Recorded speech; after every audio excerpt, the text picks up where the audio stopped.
Shabbat Shalom. Shabbat Shalom. Le damos toda rabá a Kadosh Baruj Hu, que nos permite llegar en este momento cuando estamos en la Parashá Jukah, recordando que es una serie de porciones que, como se dijo desde un principio, de estas porciones que son muy fuertes, sí, porciones muy fuertes para todo lo que queremos la corrección y que debemos aprender. Nos enseña a la teshuvá, a la sinceridad, arrepentimiento verdadero y no imitar ciertas, como dice, ciertas personalidades que son muy dañinas y que traen daño para nuestra familia. Entonces, para Jukah, y saludamos a todos nuestros Ajim de Hayot que nos miran de todas partes, que nos miran desde Madrid, también de Canadá, de Estados Unidos, de muchas partes, Alemania, también Irlanda. También saludamos a nuestros queridos Ajim de Hayot. Shabbat Shalom para todos. Shabbat Shalom Lekulam. Entonces, esta porción Bamikbar de Jukah está en Bamikbar, que es Números 19.1 hasta el capítulo 22.1. Bamikbar, Números 19.1 hasta el capítulo 22.1. Porción, entonces, vamos a estar dando una bendición. Baruch atah Adonai Eloheinu melech haolam, asher bahar banu mikol hamim venatan lanu torato. Baruch atah Adonai noten haTorah. Bendito eres tu Adonai, nuestro soberano del universo, que nos has escogido entre todas las naciones y nos has entregado su Torah. Bendito eres tu Adonai, donador de la Torah, por los méritos del Melech HaMashiach Yeshua. Amén. Comenzamos con la Segulot. Como siempre decimos, se pregunta, ¿qué es Segulot? Segulot son llaves, son textos claves de la Torah que tienen una energía que acabaron. Recuerden que por la palabra son limpios. La palabra de Akadosh Baruj Hu, de Hashem, tiene poder. Y cuando uno la lee, eso hace un efecto. La palabra de Hashem no vuelve vacía. Entonces estas porciones, un ejemplo, la primera lectura, Abraham, Gesed, que está en Bamikbar, números 19.2, cuando encontramos o entramos en contacto con la muerte, al realizar acciones negativas, así como cuando pasamos por la muerte de un negocio, de una relación, absorbemos energía negativa de muerte, la cual debe ser eliminada posteriormente.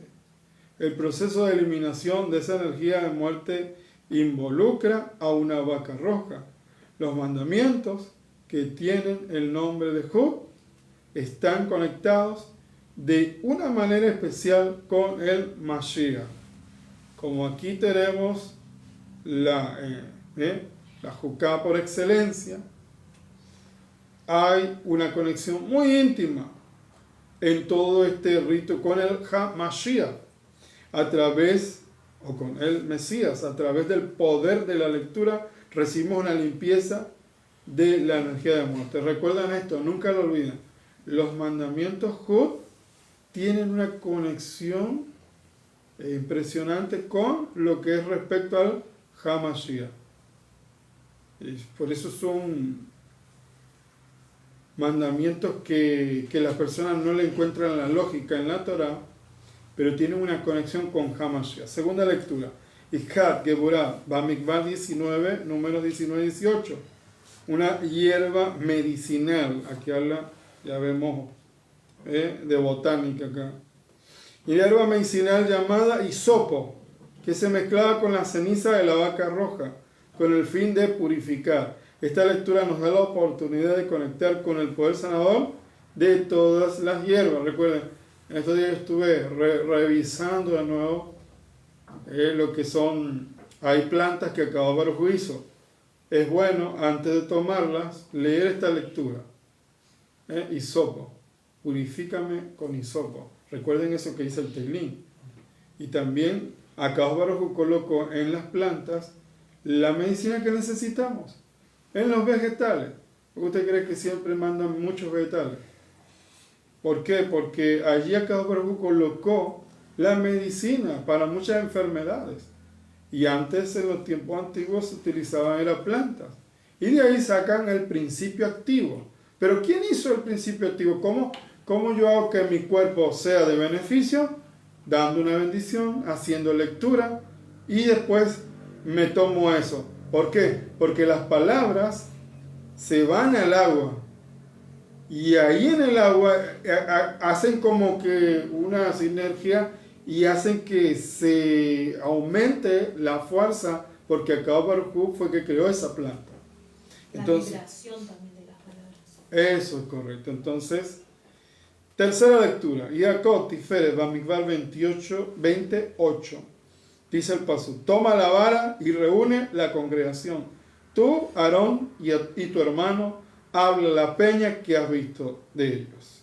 Y ella dará su agua. Esta lectura es apta para elevar nuestra conciencia, para apreciar y recibir los milagros de Hashem. Para recibir los milagros de Hashem.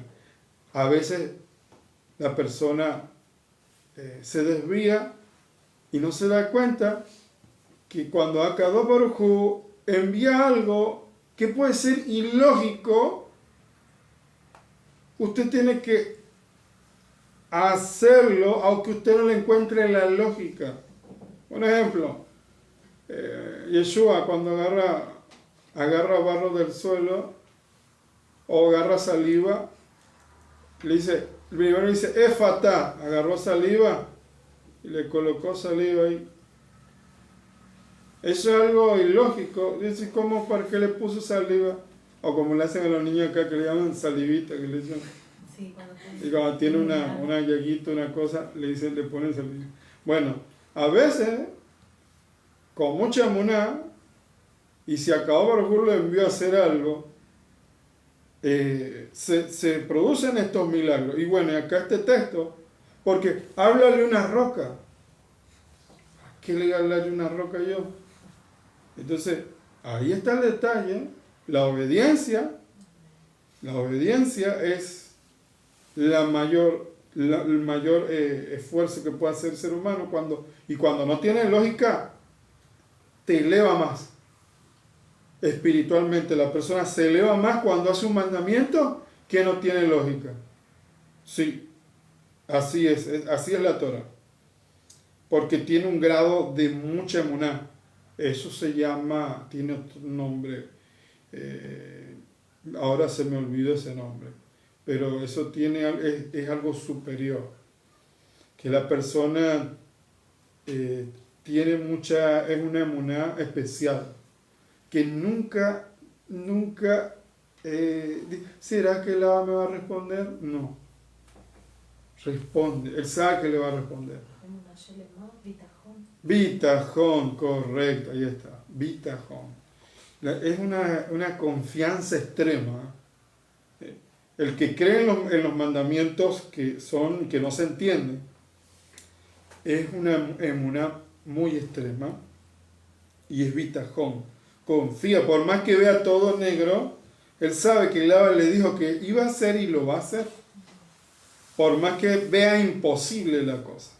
Entonces, cuarta lectura, Moshe Nexas, Bamidbar 20:20, dice allí, está escrito: pero el rey de Edom les contestó: pues no pasarán, y salió al encuentro de los israelitas con el ejército fuerte y bien armado. Esta lectura es apta para superar todo tipo de bloqueo espiritual y crear shalom en nuestras vidas. Guerra espiritual. Quinta lectura. La aliyá donde se relata la muerte de Aarón a Cohen, segula para incrementar el amor, eliminar la enemistad y el odio en nuestra vida. Se tiene que ir el odio. No puede haber odio en ninguno de nuestros Ajim Bejayot, en nuestros queridos hermanos de la Torá. No puede existir odio. No, dice la palabra, no albergarás odio en tu corazón. No te vengarás. No tendrás ese odio dentro de tu corazón. Eso no tiene que existir en un hijo de Israel. Y aquí está la lectura. Está ahí en la quinta aliyá, la lectura de Aarón Hot, donde se relata la muerte de Aarón. Para incrementar el amor, eliminar la enemistad y el odio en nuestra vida. Que está en Bamidbar 21:8. Aquí vemos. Está escrito que Adonai dijo a Moshe, hazte acá en este texto que está acá, una serpiente ardiente. Mira este Jud. Esto ahora lo entendemos, pero muchos todavía no lo comprenden. Pero ¿cómo va a ser que se le colocó una serpiente de bronce en un madero si eso es idolatría? ¿Por qué será? Es uno de los pecados que está prohibido en la Torah. No se le mandó a orar, ojo, lo de Leno, no se mandó a orar. Solo digo, coloca eso allí. Pero eso es un Jud. Porque usted, pero la serpiente no me va a sanar. Ahí está, después se va a explicar por qué se colocó eso allí. Coloca una serpiente en el asta y cualquiera que fuera mordido y mirare a ella, vivirá. El que la mire, vivirá. Es algo extraño, ¿no? Sí. La lectura está exacta, ¿para qué? Para refuarse más. Para recibir sanidad por medios físicos y espirituales. Acá ahora te puedo utilizar los médicos y también no lo puedo utilizar.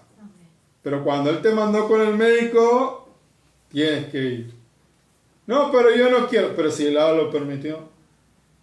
Porque hay mucha gente que dice, no, yo no voy a ir. Y lastimosamente a mí me entristece un poco eso, porque hay personas que cayeron en manos de personas que decían ser maestros de Torah y le dijeron, no asista al médico, no asista al médico, tómese esto, y no eran médicos y murieron lastimosamente. ¿Por qué? Porque hay que hacer lo que el Abba dice.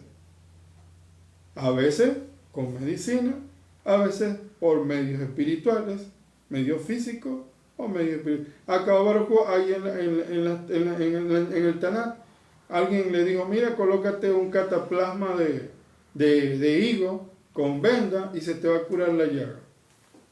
Y lo hizo y se le curó. Entonces, por medio de medios físicos. Entonces, eso es importante. Vemos acá. Sexta lectura, Yosef, y eso, Bamidbar 21:17. ¿Qué dice? Bamidbar 21:17. Y entonces entonó Israel este cántico: asciende, oh manantial, clámenle a él. Entonces el creador acá, vemos que le hicieron un canto. Canto de Israel. El creador le mostró a Moshe un pozo del cual el pueblo de Israel podía beber. Esta lectura menciona que había una canción para el pozo, para iluminarnos acerca del hecho de que en el futuro el agua será la clave para conectarnos con la redención final. El agua, simbolismo de Ruach HaKodesh, tiene el poder para elevar nuestra conciencia. Recuerda, dice que esparcirá agua limpia y quitará todo ídolo. Séptima lectura, David, Malhut, Bamidbar 21:30, y dice, este paso hay un punto sobre la letra aramea, resh, una letra, ahí tú lo puedes ver si quieres. Hay un punto sobre la letra aramea, resh, en el Bamidbar 21:30, y una letra que representa el vacío y la pobreza. El punto no solo nos va a ayudar a eliminar cualquier sensación de vacío físico o espiritual en nuestra vida, sino que también recarga nuestras energías. Entonces, vamos a ver algunos comentarios. Bamidbar 19:2. Esta es la ley de la Torah. ¿Qué dice allí? Este es el decreto de la Torá que ordenó Hashem diciendo: habla a los hijos de Israel. Ahí. ¿Este es qué? El decreto De la Torá. de la Torah. Así comienza la parashá. De esta manera, esta semana, que vemos lo que leen en sus hogares. ¿Sí? 3 tipos de preceptos encontramos en la Torah. Torot, Hukim, Mishpatim. No se olvide de eso. Eso es importantísimo, eso es básico. Torot, Hukim y Mishpatim. Dictámenes, leyes y juicios. Dictámenes, leyes y juicios. Las leyes se especifican más allá del alcance de la comprensión humana.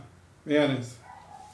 Y por ello solo debemos aceptar como imposiciones de Hashem, imposibles de entender su lógica. Así expresó Shlomo Amelech, el rey Salomón, quien fuera señalado como el sabio de todas las épocas, el sabio más sabio, y dijo con respecto al precepto de la vaca roja, que dijo: me dije, indagaré en ella, y ella se encontraba lejos de mí. Es tremendo. Él buscó, el hombre más sabio, buscó entender este precepto y no lo entendí. Y sabía mucho. Es tremendo. Dice que ese indagaré en ella, dijo él, y se encontraba lejos de mí. Quiso el rey Shlomo expresar su desconcierto, pues no alcanzó a entender en absoluto sobre este precepto. Debemos aclarar que el rey Shlomo no dijo que no se puede entender, sino que no consiguió entender. No consiguió entender. Así, si es así, que los preceptos de la Torah se dividen en 3 tipos, ¿por qué la parashá incluye todos dentro de la misma categoría Juká? Tendría que haber especificado: esta es la ley de la vaca roja, no de toda la Torah, pero sí dijo, que mira lo tremendo, cómo comienza, englobó a todito. Esta parasha engloba todos los mandamientos como Juká. Es impresionante, tendría que haber especificado, pero esta es la ley, esta es la Torah. Esta es la Torah de la vaca roja, o esta es la ley de la vaca roja, no de toda la Torah. Algo que nos comentan nuestros sabios. ¿En verdad toda la Torah está por encima de nuestro entendimiento? Y mismo los preceptos que nos parecen lógicos o que nuestros sabios aplicaron sus razones, igualmente debemos considerarlos como dictámenes de Elohim, lejos de nuestra capacidad intelectual. Asimismo nos relata la parashá la muerte de Miriam, de Aarón, hermano de Moshe. Tras la muerte de Miriam, nos comenta la Torá que de inmediato faltó agua al pueblo de Israel, por lo que criticaron a Moshe de nuevo por falta de ese elemento, aduciendo que hubiera sido preferible morir en Egipto. ¿Será buena esa respuesta? 40 años en el desierto hubo agua para 2 millones de bocas, todo por el mérito de una sola persona, Miriam. Y el único relato que nos cuenta la Torá sobre ella fue que cuando, forzados por el dictamen del Parot, Amram, padre de Moshe, puso a su hijo recién nacido en una canasta y lo colocó en el río. Entonces Miriam se retuvo a observar qué ocurría con su hermano, un hecho sumamente sencillo, tan humano y fue tan importante para merecer un pago tan grande, agua para 2 millones de personas durante 40 años en el desierto.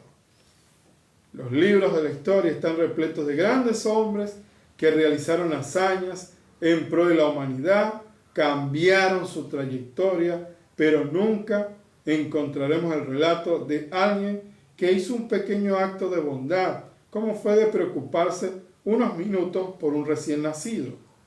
En cambio, la Torá valora ese acto, que a los ojos humanos podría pasar desapercibido, pero quien sabe valorar reconoce que ese hecho puede ser mucho más profundo que muchas revoluciones. Nuestra parashá nos relata la muerte de Aarón a Cohen, hermano de Moshe y Miriam, a lo que comenta la Torá. Y lloró Aarón 30 días, todo el pueblo de Israel, todo el pueblo de Israel, a lo que preguntaron nuestros sabios: ¿por qué sobre la muerte de Moshe está escrito? Y lloraron los hijos de Israel. A Aarón dice que lloró todo el pueblo, pero por Moshe nada más los hijos de Israel. Y en cambio sobre Aarón está escrito todo el pueblo. A lo que respondieron: Aarón, en su condición de amante de Shalom y armonía entre la gente, mereció el cariño de todo el pueblo. Una sonrisa, una buena palabra, un apoyo a tiempo, un buen consejo. No podemos imaginar el valor de los hechos tan sencillos que equivocadamente consideramos sin valor. Una pequeña preocupación valió la salvación del pueblo de Israel durante 40 años en el desierto. El deseo de hacer amistad y la Shalom entrega la gente le hizo merecedor a Aarón del cariño de todo el pueblo. Lo que pasa es que Moshe tenía un carácter verdadero, en el sentido no de... La gente piensa que carácter es decir malas palabras o agarrar a uno. Ser atrevido, ser atropellado. No, un carácter en el sentido de uno era fuerte en decir las cosas y iba como todo profeta, la personalidad del profeta. Claro, porque uno estaba representando a Elohim y el otro estaba representando Muy a la bueno. misericordia y hace alusión con el Mashiach. Muy bueno eso. Muy bueno. Eso no aparece en ninguno de los libros y comentarios, así que es una buena acotación. Entonces, algo nuevo para este Shabbat. Muy bueno, importante porque se conecta. Porque es probable que a través del profeta se manifieste lo que es el nombre Elohim. Y Aarón se representa por la bondad, por la Shalom. Por intercesor. Por intercesor, por Shalom. Entonces la mano izquierda era Moshe.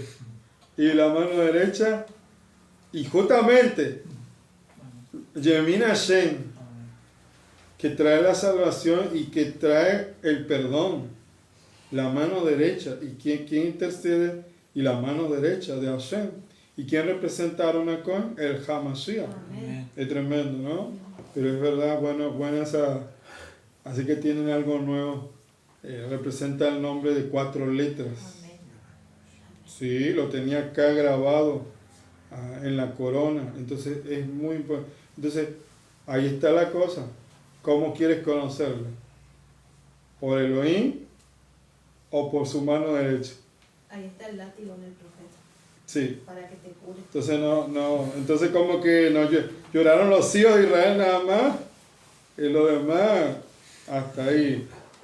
Porque a la gente no le gusta la corrección. Por eso es que los otros no es que le extrañaron mucho.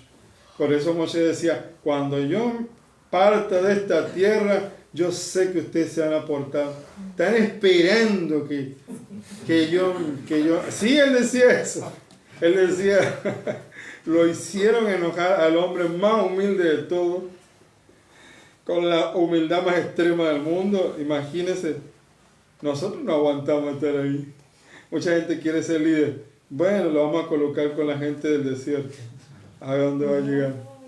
Todos quieren ser el maestro de Torah. Bueno, vamos a ponerle un grupito así como el que tenía Moshe. Un grupete como tenía Moshe, a ver si hasta dónde van a durar. Van a salir así arrancándose los cabellos. No es fácil. No es fácil. Entonces vemos acá el enfoque esta para allá. Preceptos. Este precepto de la Torah en Bamidbar 19.2. Misvah de la Pará Adumá, vaca roja. Es de todos los preceptos el que más desafía el entendimiento humano. Todo el mundo le busca una explicación y no llegan. Hay unos que ya llegaron al guito, pero no llegan a entenderlo en su totalidad. Si se nos pregunta, ¿por qué comemos? Contestaríamos, porque debemos comer para vivir. Si nos preguntan además, ¿por qué comemos lejen y no piedra? O pan y no piedra. Contestaríamos que las piedras no contienen los nutrientes necesarios para vivir, porque el ser humano necesita de esos nutrientes. Y por eso que no podemos extraerlo de la piedra. Y podríamos explicarlo, porque no solo porque Boreolán lo sabe, no podríamos decir así. Aunque comemos para vivir, Boreolán, el creador, creó el mundo de tal manera que nuestra comida también tiene un aroma y un sabor placentero. Pero este gusto nunca se debe ser confundido con nuestra razón de comer. Las mitzvot son la comida espiritual. ¿Para qué? Para la Neshama. Nunca olvide eso. Las mitzvot son la comida espiritual para la Neshama. Por ahí hay canciones que dice, eso es alimento. Las mitzvot son alimento. Hasta canciones de personas que están por ahí en otros sectores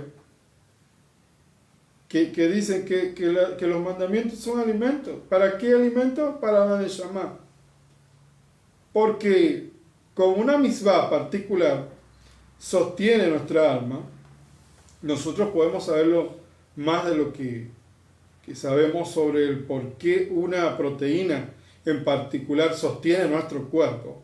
Akadosh Baruj Hu quiso que las mitzvot sean gustosas para nosotros. Por eso le puso sabor, ideas, lecciones, y eso podemos entender. Entonces, la Torah es un mundo de sabor, de colores, de aromas, de texturas, hay de todo acá. Sin embargo, nunca debemos confundir el sabor de la mitzvah con su razón verdadera, así como nunca debemos comer de manera meramente para satisfacer nuestro deseo. Entonces, una vaca roja íntegra, dice otra versión. ¿Cómo dice tu versión? Dice, ¿cómo tiene que ser la vaca? Dice, una vaca totalmente bermeja, que no tenga defecto y que no haya sido puesta sobre ella yugo. Una vaca roja íntegra. El Talmud relata la historia de un no judío, Dama ben Netina, quien poseía una joya preciosa necesitada para reemplazar una piedra perdida de la pechera del Kohen Gadol. Los sabios fueron a él y le ofrecieron una fortuna por la piedra, pero él no la iba a vender a ellos porque la llave de la caja de seguridad en donde estaba la joya estaba bajo la cabeza de su padre que dormía, y él no iba a despertar a su padre aún por la fortuna de un rey. Puesto que él estaba dispuesto a dejar tanto para honrar a su padre, fue recompensado de tal manera que una vaca roja nació dentro de su ganado y vendió este animal a los sabios por la misma suma que había rechazado antes. Mira tremendo, ¿no? No quiso molestarle al papá. Una persona no judía. Es lo que es tremendo. Hay personas dentro del pueblo de Israel así. Sí. Una vaca roja íntegra. ¿Por qué? En la historia anterior, Dama ben Netina fue recompensada especialmente con una pará adumá que nació entre su ganado. El rol del pueblo judío es ser nación de Kohanim y personas sagradas, destacándose del resto de las naciones por su ejemplar comportamiento. Así que cuando Dama ben Netina, un no judío, demostró tal autosacrificio para honrar a su padre, despertó a una acusación en las cortes celestiales en contra del pueblo judío, ya que aquí había un no judío que tenía una devoción para la mitzvah de honrar a los padres, por lo menos igual a la de los judíos. Y entonces, ¿dónde estaba el ejemplar comportamiento del pueblo judío? La vaca roja, que fue comprada por los sabios, demostró que aunque Dama ben Netina fue capaz de dejar una fortuna por una mitzvah que la lógica dicta, el pueblo judío es capaz de dar una fortuna similar por una misma que está infinitamente más allá de la lógica humana, simplemente porque es la voluntad de Hashem. Es tremendo, ¿no? Ahora, que no tiene imperfecciones y que no le fue puesto yugo, como leímos. Alguien que ve en sí mismo que alcanzó su perfección y se liberó de defectos y manchas, puede estar seguro de que todavía no comenzó a tomar sobre sí mismo el yugo del reino del cielo, porque si alguna vez experimentó este yugo, se hubiese dado cuenta que todavía consiste mayormente en imperfecciones y mancha. Este decreto, este jod de la Torá, la misbah de la parada humá vaca roja, es el jod, decreto esencial que desafía el entendimiento de toda la humanidad. El mundo es como un 747. Sí, a ningún piloto se le ocurriría sentarse ante el panel de mando de un 747 antes de saber cómo navegar a la aeronave en todas las condiciones climáticas y en todas las situaciones posibles. Tiene que saber cómo despegar, cómo aterrizar, cómo balancearse, o balancear los alerones. Tiene que conocer las funciones de cada uno de los botones y de los interruptores que tiene el frente. Tiene que ser profesional. Las vidas de 500 personas dependen de su juicio y de su experiencia. No, acá no hay ley. Tiene que estudiar las leyes de esa aeronave, porque si no, cada judío es un piloto. Cada judío es un piloto. ¿Por qué? Tiene que saber cómo despegar. Cada judío es un piloto. Tenemos que saber cómo volar el 747 de la vida. Cada alajá es un interruptor de la cabina de nuestro 747. Y únicamente con la ayuda de la Torá podremos volar por el cielo de la vida sin hundirnos en el mar. Importantísimo, ¿no? Cada mandamiento es un interruptor para poder volar. La profundidad de las mitzvot es imposible de entender, puesto que las mitzvot son expresiones de la voluntad del Creador y trascienden el conocimiento de sus creaciones. Escuchaba a alguien por ahí y decía: yo no uso Sixi. ¿Por qué? Yo no uso Sixi porque yo lo tengo en la mente. El Abba sabe para qué lo mandó. Hay que usarlo. No, pero yo lo tengo espiritual, decía. No. Hay que hacer cosas físicas para activar cosas espirituales. A veces no la entendemos. Se da explicaciones de los Sixiot, pero hay algo más profundo que todavía no lo saben. Y se va a aprender. Pero tienes que activar varios interruptores en la vida. Pero dice, no lo toco, lo toqué espiritualmente el interruptor. No. Es triste, pero eso andan enseñando. No caigan en esa trampa. Hay que hacer obras. No te salvan las obras, pero ¿qué es lo que hacen? Activan cosas espirituales. La emuná. La gente, yo no soy salvo por obra. La fe sin obra es muerta. ¿Qué hizo? Como siempre les enseño. Naamán el sirio. Báñese 7 veces. No, mentalmente yo me bañé 7 veces. Sáquese ese cuento de la cabeza. Hasá. Hay que hacer un esfuerzo. ¿Cuál es el esfuerzo cuando cumplimos los mandamientos que no tienen lógica? La mente. Pero ¿será que va a pasar algo? Háganlo y después verá. Primero haremos y después entenderemos. hay que hacerlo.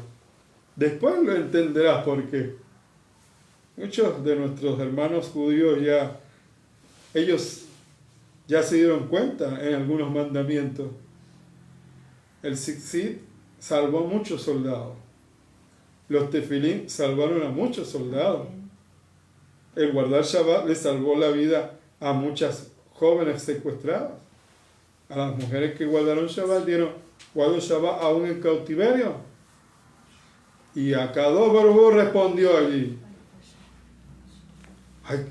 ¿te guarda el Shabbat o tú lo guardas a él? Y ahí vemos lo que sucedió. Si usted no me cree, investíguelo. Los testimonios por cumplir misvot. Hay muchos testimonios, porque se descubren haciendo. Ahora, vemos que las profundidades de las mitzvot es imposible entender, puesto que las mitzvot son expresiones de la voluntad del Creador que transcienden el conocimiento de sus creaciones, pero lo que sí sabemos que las mitzvot son el panel del mando que conduce al mundo espiritual. Es el panel del mando. No podemos comprender de qué modo obra cada mitzvot, no podemos entenderlo, pero eso no debe interferir con la precisión y la escrupulosidad, no debe interferir con lo que debemos llevar a cabo. Ningún piloto sabe por qué su avión vuela por el aire, pero lo que sí tiene que saber es cómo hacer que vuele. El hecho de que no sepa explicar por qué el aire que pasa por debajo de sus alas hace que el avión vuele, de ningún modo reduce su concentración cuando está sentado sobre las 2 toneladas de metal que se lanzan en picada a más de 100 millas por hora. En ese momento a él no le importa en absoluto el hecho de que no entienda la dinámica de vuelo. Él es consciente de que a menos que tenga un desempeño impecable, este vuelo no tiene mucho futuro. Este es el Jud de la Torá. Existen 2 clases de letras: las letras que se escriben y las letras que se graban. Esa es otra de las cosas. Hay letras que se escriben y letras, no se olvide eso, porque después se preguntan y después no saben. Presten atención. Letras que se escriben y letras que se graban. La diferencia entre ellas dos, la diferencia está que las letras que se escriben esencialmente se encuentran separadas del papel en la que fueron escritas. No son partes del papel o del pergamino. Las letras son de tinta y se adhieren al papel, y recién entonces pueden decirse que conforman un solo ente. Sin embargo, las letras que se graban pertenecen al mismo medio sobre que fueron escritas. No hay distinción entre lo que está escrito y sobre lo que está escrito. Las letras no son entes separados como al principio las que se escriben, y externos, no son separados y externos, sino que más bien surgen de la propia piedra. Ahí está la diferencia. La Torá fue dada en forma de tablas grabadas para enseñarnos que no debemos tomarla como algo ajeno a nosotros, sino que por el contrario, el pueblo judío y la Torá son un ente único e indivisible. Israel, la Torá, el santo bendito sea, son uno. Las palabras de la Torá están grabadas en la tela de nuestro corazón, no meramente bordadas. Ellas deben penetrar en las recámaras más profundas y más recónditas de nuestra identidad. Deben atravesarnos, así como las tablas de la Torá podían leerse de ambos lados. En hebreo la palabra grabado tiene la misma raíz que la palabra que expresa el decreto, que va más allá de la comprensión humana. Jod, grabado. nuestra actitud frente a la Torá debe ser la misma respecto a Job. Si bien no entendemos el Job, de todos modos lo cumplimos, porque es la voluntad de nuestro Padre del cielo. Con esa misma actitud debemos cumplir con todas las misbot, inclusive aquellas que pensamos que sí entendemos, simplemente con el hecho de que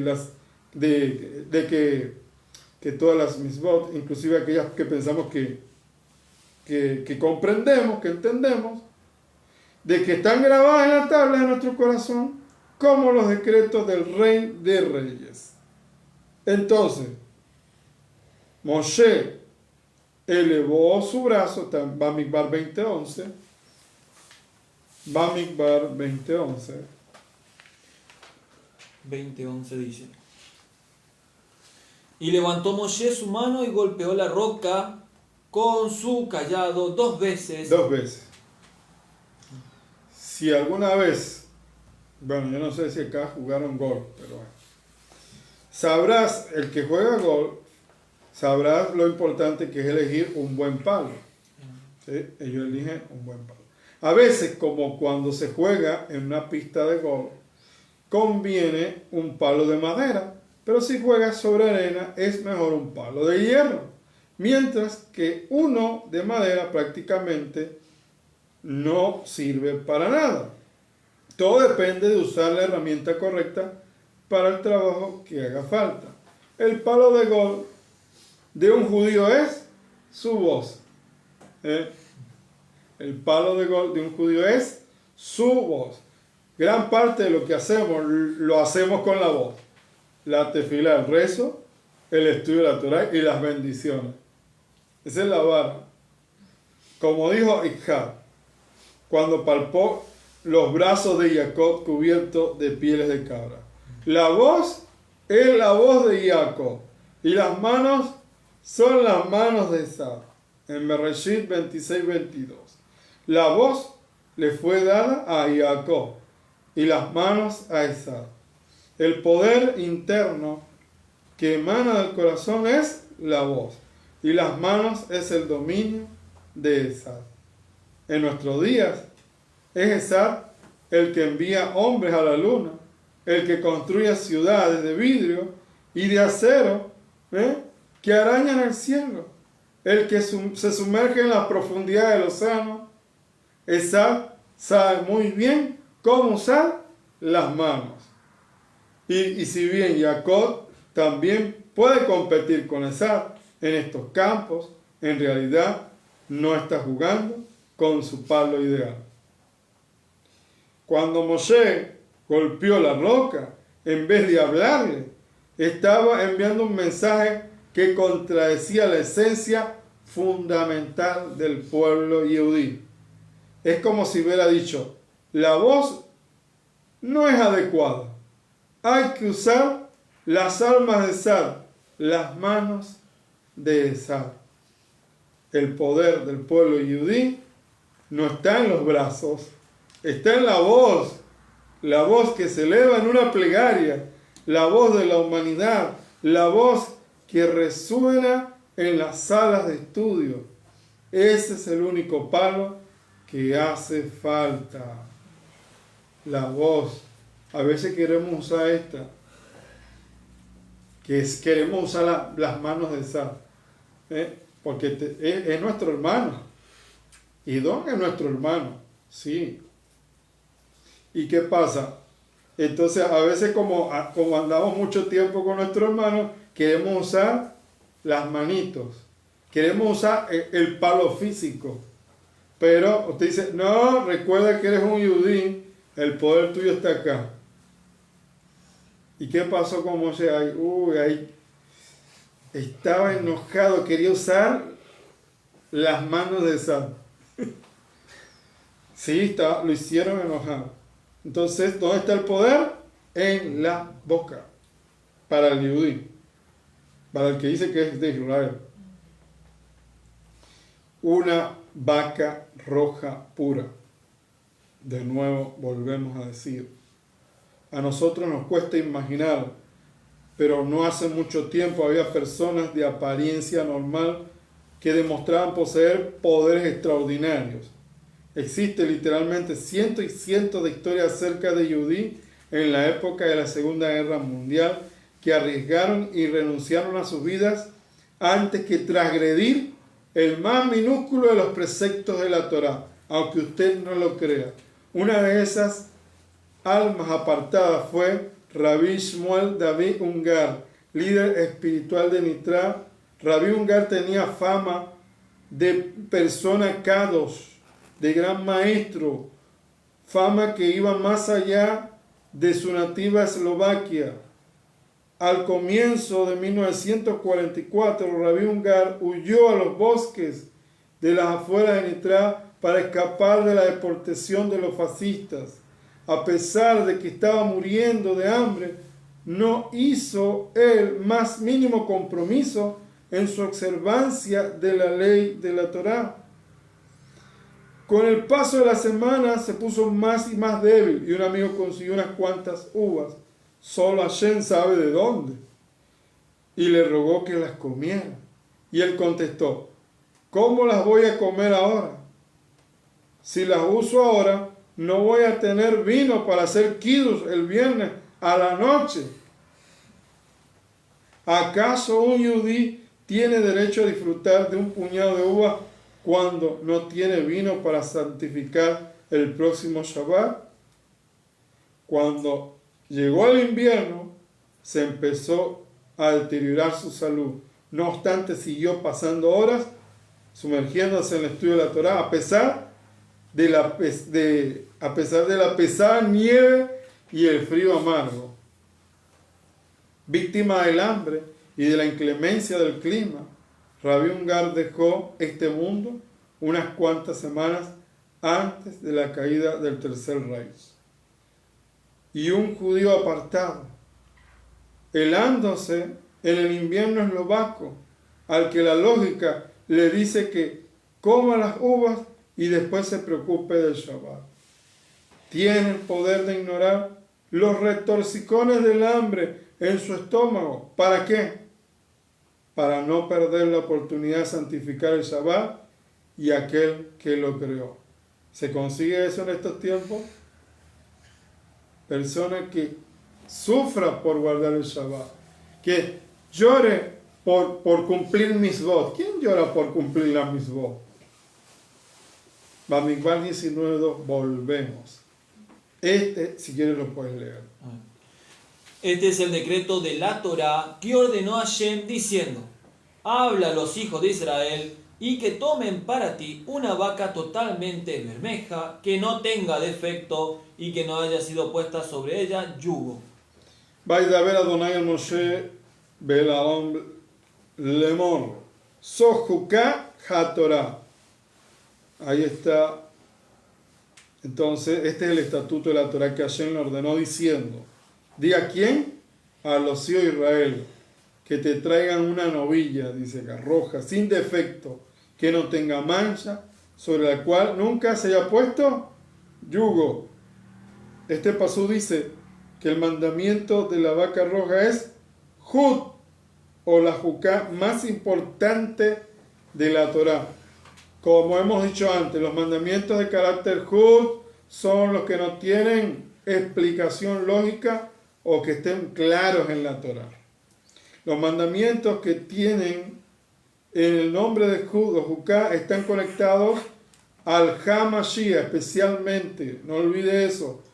Cada vez que usted piense en un Jud, sabe que eso está conectado con el HaMashiach. Como aquí tenemos la Juká por excelencia, hay una conexión íntima en todo este rito con el HaMashiach, con el Mesías. Esta novilla tiene que nacer con un color diferente a las otras vacas. No puede tener dos pelos que no sean rojos. Cuando hay necesidad de un animal como este tipo, Hashem hace que nazca. La novilla tenía que tener al menos 3 años de edad y no podía haber estado bajo un yugo. Los 3 años hacen alusión a los 30 años de edad que tenía el HaMashiach Ben Yosef, Ben Yosef, que tenía que tener cuando fue hecho un sacrificio para limpiar al pueblo. En el tiempo del segundo templo fue comprado por los fondos recogidos en la recolecta anual del medio shekel de cada judío. Las cenizas de esa vaca se prepararon en las aguas de purificación. Entonces, que fueron guardadas en la casa de los Kohanim por todo el territorio de Israel, para los que habían estado en contacto con algún muerto, pudieran purificarse durante 7 días, conforme al mandamiento, y hacía falta muy poca ceniza para mucha agua. Así que la ceniza del sacrificio de una vaca duraba muchos años. Según la Mishnah y el Midrash, en total se ha sacrificado 9 vacas rojas en la historia de Israel. La ceniza de la primera vaca duraban hasta el tiempo de Ezra. Durante los tiempos se preparaba una segunda vaca. Durante el tiempo de Shimon Hasadir fueron quemadas 2 más, y otras 2 fueron preparadas en el tiempo del Cohen Gadol Yohanan. Después de él, hasta la destrucción del segundo templo, fueron quemadas 3 vacas en total. ¿Cuántas fueron? 9 en total. Es posible que la 10ª sea en relación con el HaMashiach. Hay que estar pendiente. Ahí dice, hay unas por ahí, pero dan muchas vueltas. Hay unas por ahí ya que aparecieron, pero sabemos que hace alusión a la venida del HaMashiach. Bamidbar 19:3. Y la darán a Elazar el Cohen, y él la sacará fuera del campamento y la degollará frente a él. La sacará fuera del campamento y la degollará en su presencia. En el tiempo del segundo templo había un altar fuera de las murallas de Jerusalén, en el Monte de los Olivos, enfrente de la entrada del templo, llamada La Dorada, así se llama. De este altar había un puente que pasaba sobre el valle de Kidrón, que es Cedrón, donde estaban las tumbas de los israelitas que esperaban la venida del HaMashiach y la resurrección de los muertos. Ese puente estaba comunicado directamente con la entrada oriental del templo y fue usado especialmente por los Kohanim y los Levín cuando iban a entrar al templo para ministrar. Si hubiera pisado sobre alguna de esas tumbas en ese lugar, se hubieran contaminado y tendrían que esperar 7 días más para poder ministrar. El puente evitaba el contacto con la muerte y así los Kohanim y los Levín podían pasar directamente desde el altar donde se había quemado la vaca roja hasta el templo. Ese altar estaba en una línea directa desde el arca en el lugar Kodesh Kadashim, pasando por el altar de oro, en el lugar Kados, el altar de bronce, el atrio y la puerta dorada de la muralla. No se podía comer de ese altar, es decir, los sacrificios o los restos de los sacrificios que fueron quemados allí no podían ser ingeridos, como está escrito en Hebreos 13, 10 al 13. Dice: tenemos un altar del cual no tienen derecho de comer los que viven en el Mizkan, porque los cuerpos de aquellos animales cuya sangre a causa del pecado es introducida en el santuario por el Cohen Gadol son quemados fuera del campamento, por lo cual también Yeshua, para santificar al pueblo mediante su propia sangre, padeció fuera de la puerta. Salgamos pues a él fuera del campamento y llevando su vituperio. Ahí está. Yeshua no es algo de controversia. En la actualidad, Yeshua, Rabí Yeshua, para nosotros el HaMashiach, para otras personas lo verán de otra forma, pero Yeshua es controversia, aunque usted no lo crea, es un jud, porque no lo pueden entender hasta el día de hoy. Ese es un jud. No, pero es que un hombre, pero que esto, ¿cómo un hombre va a la vida? Ya lo vamos a ver, pero si eso es bien judío, amigo, que un justo de la vida por la comunidad. Eso es muy judío, quieran o no lo quieran reconocer. Entonces la gente se va a preguntar, pero ¿cómo? ¿Pero esto y lo otro? Eso es una controversia. Hay muchos de nuestros hermanos que ya saben. Hay otros que solamente se comen el cuento de lo que dijo de fulanito, de fulanito. Fulanito dijo que ese no era. Ay, ese no era, y ese no era. Y así le siguen la corriente.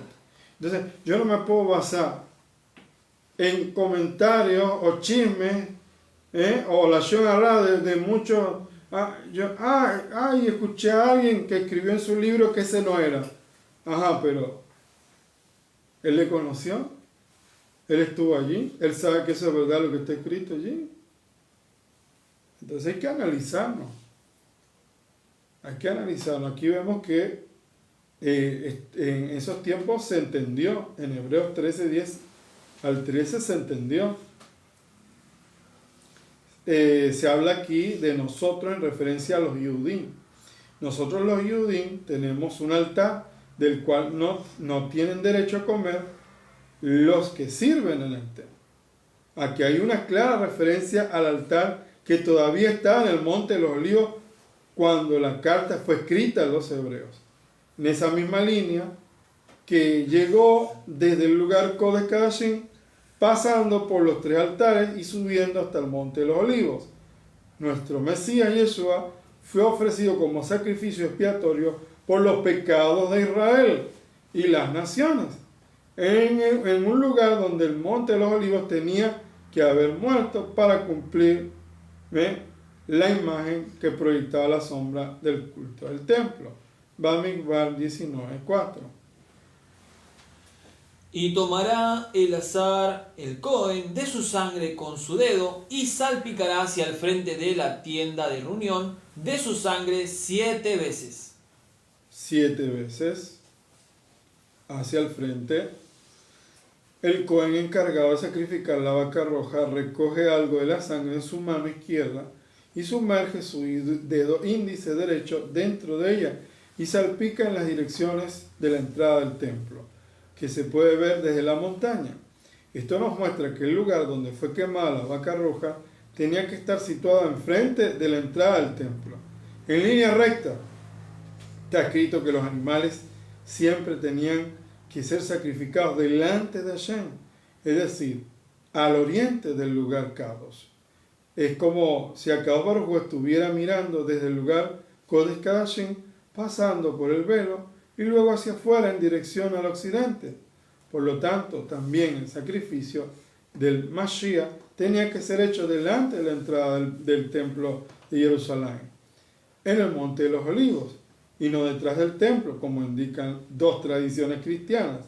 La imagen que proyecta la sombra no puede indicar un lugar detrás de Adonai, a espaldas del templo, porque todos los sacrificios tienen que ser presentados delante de Adonai para que sean agradables, como está escrito en Vaikra 1:3. Vaikra 1:3. Si su ofrenda es de ascensión del ganado, ofrecerá un macho sin defecto, lo ofrecerá a la entrada de la tienda de reunión para que sea aceptado delante de Adonai. Entremos ahí en Vaikra 3:7 ahora. Si ha de presentar un cordero como su ofrenda, lo ofrecerá delante de Adonai. Y ahora Vaikra 6:25. Habla a Aarón y a sus hijos y diles: esta es la Torá de la ofrenda por el pecado. La ofrenda por el pecado será ofrecida delante de Adonai en el mismo lugar donde la ofrenda de ascensión es ofrecida. Es cosa santísima. Bamidbar 19:5 al 6. Y alguien incinerará la vaca ante sus ojos, su cuero, su carne y su sangre con sus heces incinerará. Y tomará el Cohen madera de cedro, hisopo e hilo carmesí, y los arrojará en medio del fuego en el que arde la vaca. Toda la vaca es quemada, lo cual habla de la entrega total del Mashiach, del Hamashiach. Entrega total. Y el Cohen dice que tomará madera de ¿qué? De cedro. hisopo y lana carmesí. ¿Y lo echará en qué? En medio del fuego en que arde la novilla. 3 objetos: madera de cedro, hisopo y lana carmesí. Tenían que ser añadidos para producir las cenizas que luego fueron mezcladas con el agua para que sirvieran de purificación. De esto se puede suponer que el madero horizontal sobre la cual el maestro fue crucificado era de cedro. El hisopo se usaba para la purificación, para rociar la sangre y el agua, y se usó en la salida de Misraim para untar sobre las puertas.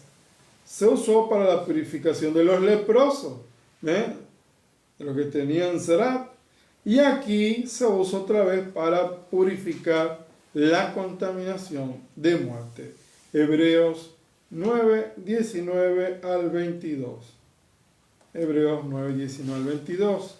Dice, porque habiendo anunciado Moshe todos los mandamientos de la Torá a todo el pueblo, tomó la sangre de los becerros y de los machos cabríos, con agua, lana escarlata e hisopo, y roció el mismo libro y también a todo el pueblo, diciendo, esta es la sangre del pacto que Elohim os ha mandado. Mira lo que tremendo que dice, esta es la sangre del pacto que Elohim os ordenó. De la misma manera roció con la sangre tanto el Mishkan como todos los utensilios del ministerio. Según la Torá, casi todo es purificado con sangre, y sin derramamiento de sangre no hay perdón. Mira lo tremendo que dice allí. Teilín 51:7. Purifícame con hisopo y seré limpio, lávame y seré más blanco que la nieve. Yohanan 19:29. Dice, y estaba allí una vasija llena de vinagre, entonces ellos empaparon en vinagre en esponja, esta versión, y poniéndola en un hisopo, se la acercaron a la boca. Había allí una vasija llena de vinagre, colocaron pues una esponja empapada de vinagre en una rama de hisopo, dice acá, y se la acercaron ¿a qué? A la boca. El hisopo fue utilizado en relación con la muerte del HaMashiach, Mashiach ben Yosef, conectando así con la liberación de Misraim, de Egipto, la purificación de Zerat, que simboliza el pecado, la purificación de la impureza, ritual producida por el contacto con la muerte, la introducción de los hijos de Israel en el pacto. La lana carmesí nos habla de la sangre, alude también al Ben Yosef, a Mashiach ben Yosef, la muerte de Yeshua. En el comentario de la Parashá 28, Mexorá, sobre Vaikra 14:4, en los primeros audios hay más detalles sobre los significados del elemento usado para esa purificación. Nosotros hemos hablado mucho de ese tema. Entonces, deben escuchar también los audios pasados. Del principio. Sí, del principio, donde explicamos texto por texto. Eso es importante porque nosotros llegamos a una conclusión de que Yeshua es el HaMashiach, es la vaca roja. Mucha gente dice que no, que el otro. Pero bueno, veremos al final. Cada quien verá, como dicen, porque eso es algo que está escrito. Yo quiero que entiendan. En los tiempos de los jueces y en los tiempos del desierto, la mayoría de los que estaban en el desierto guardaban los mandamientos como los entendían. Sí, como los entendían. Después que entran a la tierra prometida, tienen que guardarlo como el HaMashiach lo manda. Amén. Entonces, por eso yo no me peleo. Por eso yo no, ¿qué hay? Usted ve que no debe haber pelea entre judíos, no puede haber pelea. Si en verdad son judíos, no tienen que estar peleándose. Porque saben que en donde está 3 judíos o 4 judíos, hay 4 interpretaciones. Amén. Por eso usted tiene que agarrar una escuela.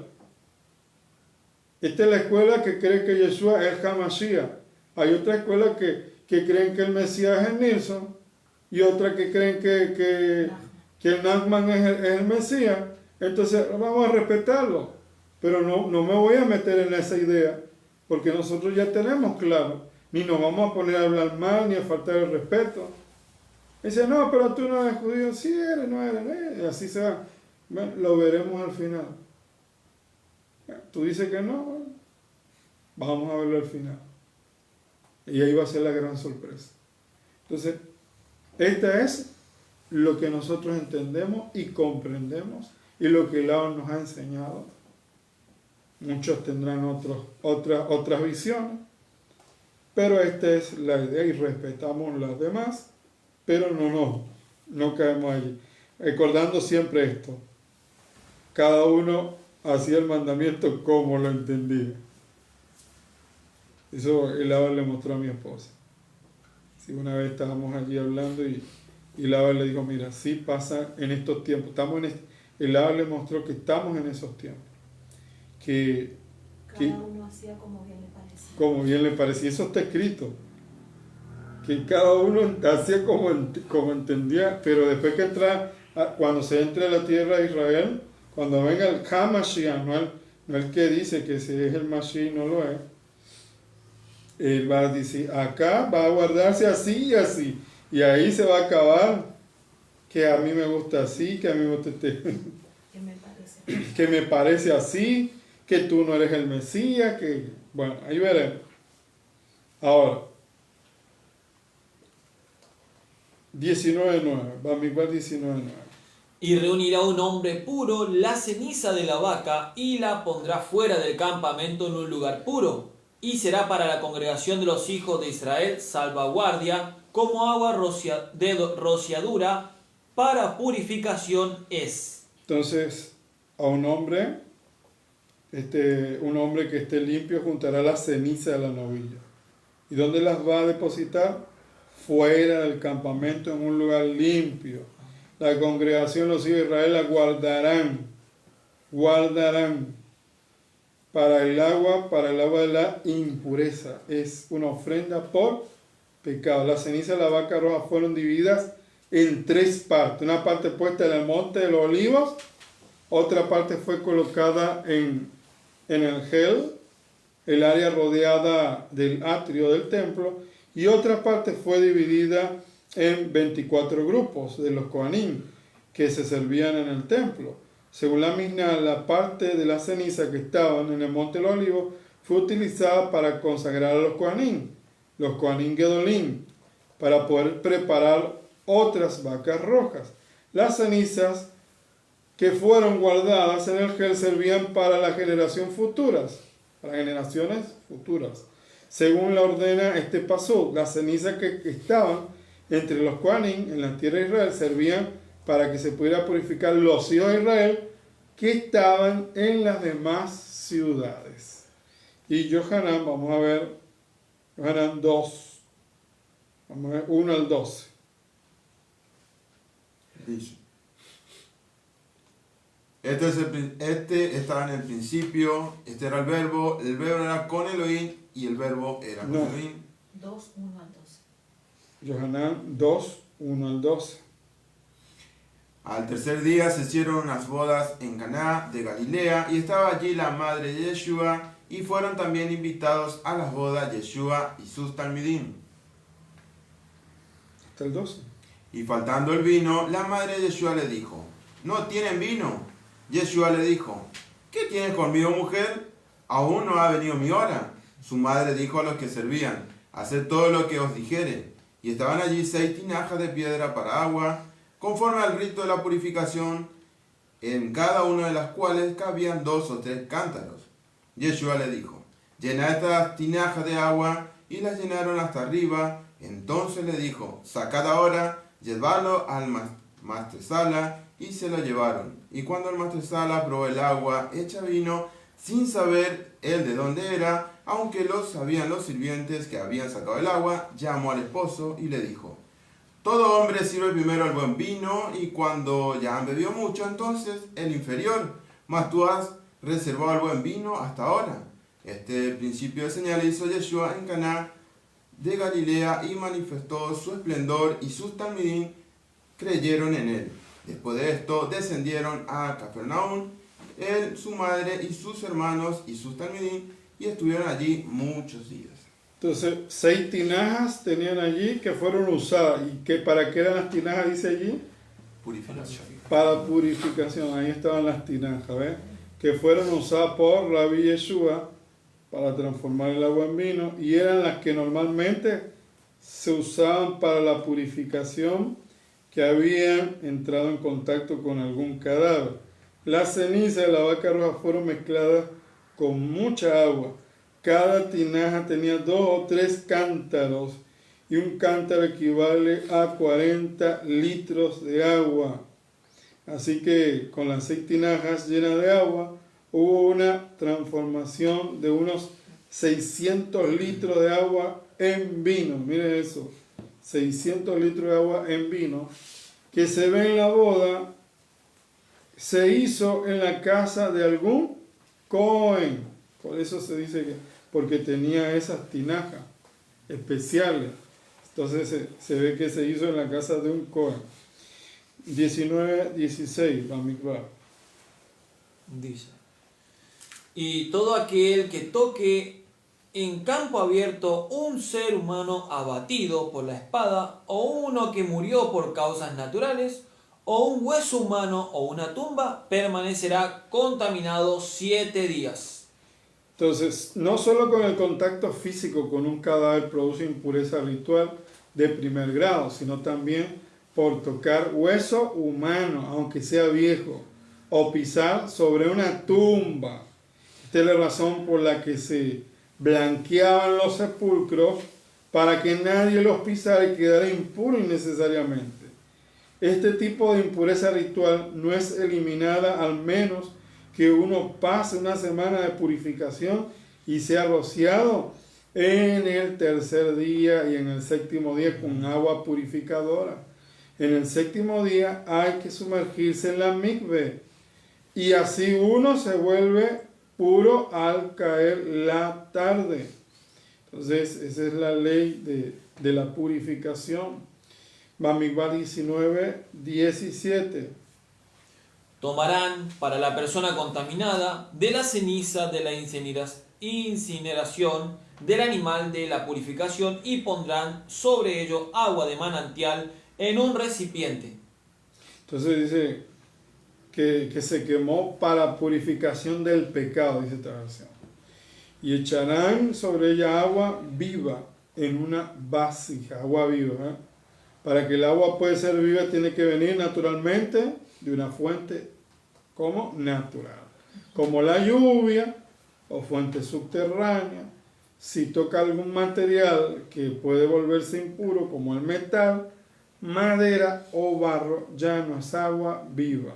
Entonces, nos explican la razón por la que guardaban esta agua purificadora en tinaja de ¿qué? De piedra y no de barro. Por eso que dice allí, tinajas de piedra.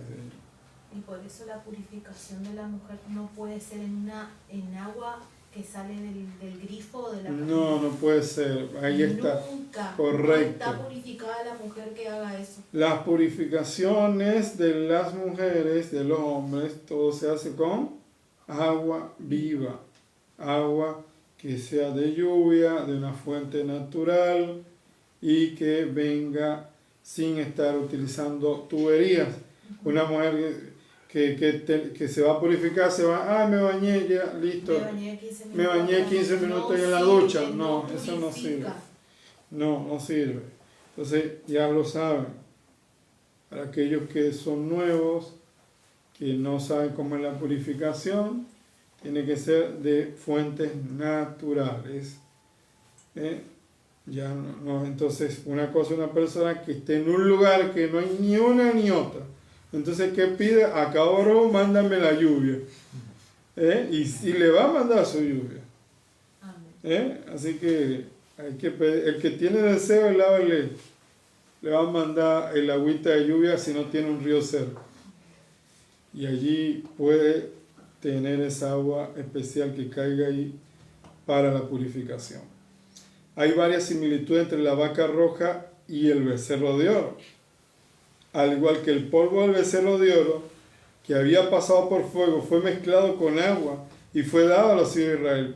Aquí las cenizas de la vaca roja son mezcladas con agua y luego aplicada sobre los hijos de Israel, como el becerro de oro fue hecho con oro que había aportado los hijos de Israel. Así la vaca roja es comparado con el medio shekel entregado al templo por los israelitas una vez al año. Y hay varias similitudes entre la vaca roja y el becerro de oro. Al igual que el polvo del becerro de oro, vemos allí, si usted se pone a verlo, analícelo bien. Se parecen en algunas cosas. Uno por el dinero para crearlo y el otro el dinero para aportarlo, para que se compre. Entonces, Bamidbar 19:19. Dice: y salpicará el puro sobre el contaminado en el día tercero y en el día séptimo, y lo purificará en el séptimo día, y sumergirá sus vestimentas y se lavará en agua, y se purificará al anochecer. Y quedará limpio al llegar la tarde. Solo un hombre ritualmente limpio podrá rociar sobre los otros para que sean purificados. Ezequiel 36, 24 al 30. Ezequiel 36, 24 al 30. Dice: y yo os tomaré de las naciones, os recogeré de todos los países, y os traeré a vuestro país, esparciré sobre vosotros agua limpia, y seréis purificados de todas vuestras impurezas, y de todos vuestros ídolos os limpiaré, os daré un corazón nuevo, y pondré un ruaj nuevo dentro de vosotros, quitaré de vosotros el corazón de piedra, y os daré un corazón de carne, pondré dentro de vosotros mi ruaj, y haré que andéis en mis estatutos, y que guarden mis preceptos, y los pongan por obra. Habitaré en la tierra que di a vuestros padres, y a vosotros seréis mi pueblo, y yo seré vuestro Elohim. Yo os guardaré de todas vuestras impurezas, llamaré al trigo y lo multiplicaré, y no os pondré más al hambre. Multiplicaré asimismo el fruto de los árboles y el fruto de los campos, para que nunca más reciban oprobio de hambre entre las naciones.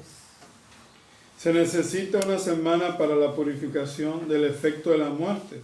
En el octavo día uno ya está limpio. De la misma manera, el mundo pasará por 7,000 años de proceso de purificación y después habrá justicia sin muerte.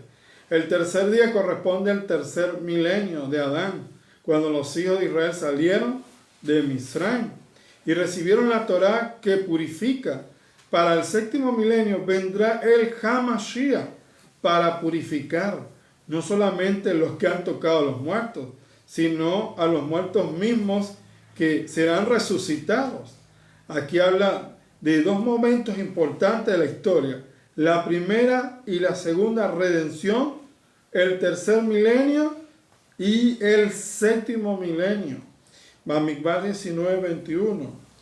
Esto será para ellos un decreto eterno. Y quien salpica el agua de rociadura sumergirá sus vestimentas, y quien toca el agua de rociadura permanecerá contaminado hasta el atardecer. Todos los que estaban preparando la ceniza de purificación se quedaron impuros en el proceso de preparación. Sin embargo, en el Pasú 19 habla del puro que tiene que rociar sobre el impuro al tercer día y el séptimo día. Recuerden, tercer día y séptimo día. De este paso, los sabios del Talmud interpretan que el que rocía el agua purificadora no queda impuro. Por eso, el 21, el Pasú 21, se entiende como hablando del que porte el agua y del que toque el agua. El que porte el agua obtendrá una impureza más severa, de manera que incluso su ropa se queda impura y por lo tanto necesita ser sumergida en una mikveh. El que solo toque el agua no necesita pasar su ropa por mikveh. El que toque el agua purificadora se vuelve impuro. Es una aparente contradicción que no tiene una explicación inmediata. Sin embargo, esto nos habla de Yeshua, que tomó nuestro pecado y nuestra ropa impura, de manera que quedó impuro por causa nuestra, para que nosotros pudiéramos ser purificados por medio de él, como está escrito en Primera de Kefa, de Pedro, 1, vemos allí 1 al 2.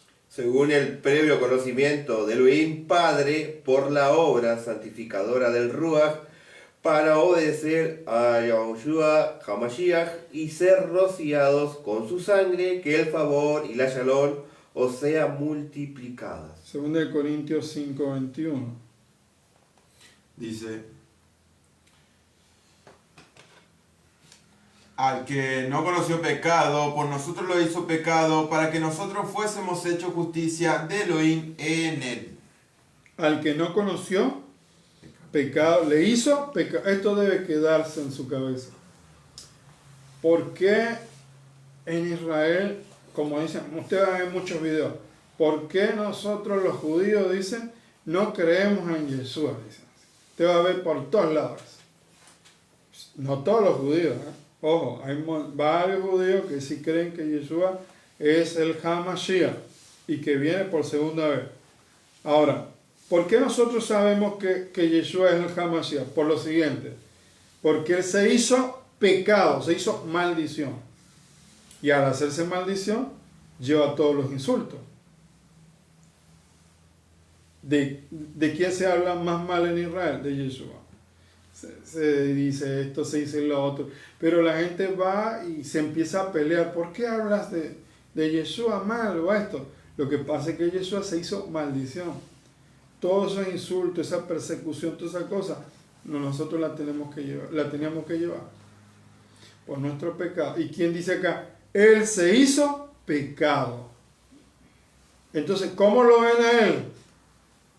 El que era colgado en un madero era un maldito. Sí. Entonces, ¿qué está diciendo? Él llevó una maldición. ¿Por qué usted cree que colocaron una serpiente arriba en la estaca? Él se hizo como una serpiente, amigo. Él se hizo pecado. ¿Quién fue que indujo a la mujer a pecar? La serpiente, amigo. Entonces, él tuvo que llevar el castigo que hizo Adán y Java al obedecer a la serpiente, y él tuvo que hacerse como pecado por nosotros. Y entonces, ¿cómo lo ven?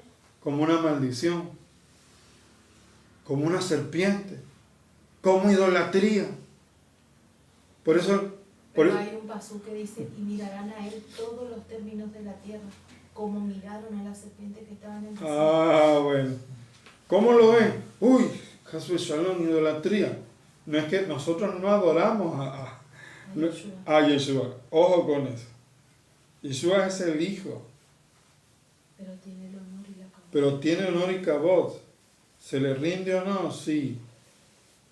Se le rinde una especial en sentido de honores especiales que no tiene otra persona. Pero no hacemos que Yeshua fue el creador del universo. No podemos decir eso. ¿Por qué? Porque si no se contradice lo que dice él va a entregar el poder a su Padre. Cuando él viene, Sí. él dice que después que pone a todos sus enemigos bajo sus pies, le entrega el mando a su papá, y en ese día Adonai será uno, y su nombre uno. Entonces te va a contradecir ese texto. Toman partes que quieren, Sí. no leen bien. Por eso se canta Hashem Melech. Por eso se canta, porque en ese día su nombre será uno. Y Hashem será uno y reinará Hashem cuando el Melech HaMashiach entregue todo bajo sus pies a su papá. Entonces por eso no puedes, se contradicen. Entonces el HaMashiach se hizo pecado. El Ben Yosef se hizo pecado por nosotros, para que fuéramos hechos justicia de Elohim en él. Es tremendo, justicia de Elohim en él. ¿Qué quiere decir? Ahí está. Se tuvo que morir una vaca. Tuvo que ser quemada una vaca para traer purificación. ¿No les dice algo? Una vaca una sola vaca, sin defectos. Y también tiene mucho que ver porque ¿cuántas generaciones pasaban para que se vuelva a sacrificar otra vaca? ¿Cuántas generaciones? O sea, las cenizas de la vaca están sirviendo para purificación. Para purificación. Después de la resurrección de Yeshua, el Mesías tenía que pasar los 7 cielos para así ser purificado de la impureza que había obtenido en la muerte y poder entregar y entrar en el lugar Kodesh Kadashim, en el Mishkan celestial, en Hebreos 4:14 y Efesios 4:10. Por tanto, teniendo un gran Cohen, un sumo Cohen, que traspasó los cielos, Yeshua, el Hijo de Elohim, retengamos nuestra profesión.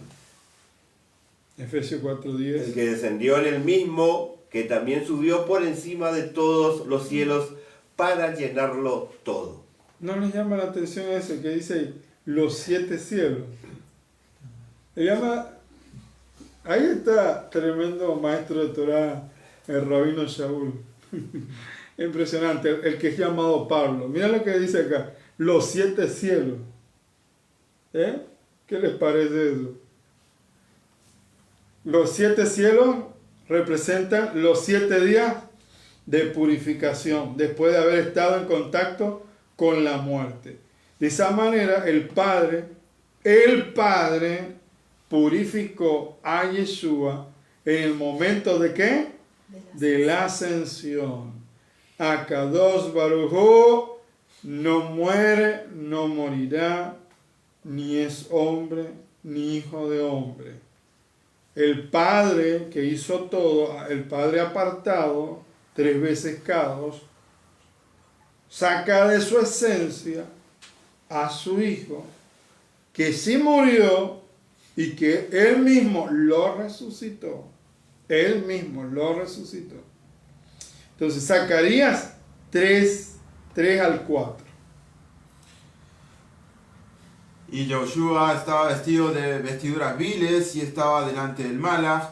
Y el Malach habló y mandó a los que estaban delante de él diciendo, quitad de esas vestiduras viles. Y él le dijo, mira que he quitado de ti tu pecado y te he hecho vestir de ropas de gala.